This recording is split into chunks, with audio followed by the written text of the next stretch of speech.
It's time for Cookies and Crime. This is the story of Belle Gunness, the first female serial killer I'm covering in this series. Belle was born November 11, 1859 in Selbu, Norway. She moved to the United States in 1881 and lived with her sister and brother-in-law in Chicago.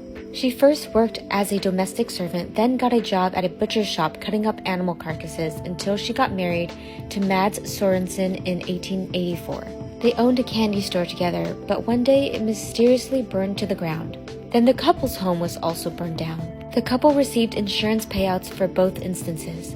Before their home burned down, 2 babies had died in their home from inflammation of the large intestine, which can result from poisoning. Belle had insured both of the children and collected a large insurance check after each death. Neighbors gossiped at the news because Belle never appeared to be pregnant. Belle's husband had also purchased 2 life insurance policies for himself. On July 30th, 1890, both of those life insurance policies overlapped, one expiring that day and the other beginning. Mads died of a cerebral hemorrhage that day. Belle explained that he had come home with a headache and she provided him with medicine for the pain. But when she later checked on him, he was dead. Belle collected a total of $5,000 from both life insurance policies. That's equivalent to about $140,000 in today's money. With that money, she moved to LaPorte, Indiana and bought a pig farm. On April 1st, 1902, Belle married a Peter Gunness.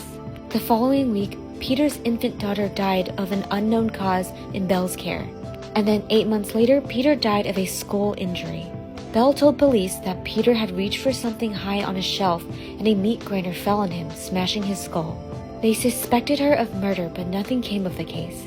Belle was able to collect insurance money for Peter's death. Then, Belle started placing marriage ads in the Chicago newspaper.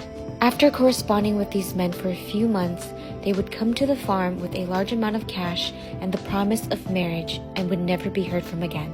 Then, in April 1908, Belle's farmhouse burned to the ground. In the ruins, authorities found the bodies of a headless adult woman who they initially believed to be Belle Gunness and her 3 children.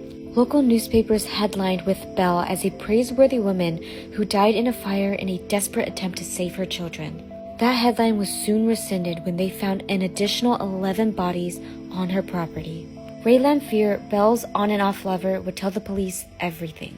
One of the victim's brother warned Belle that he would arrive at the farm to investigate his brother's disappearance. To avoid being discovered, Belle asked Lamphere to burn down her farmhouse with her children inside. She would fake her own death and flee.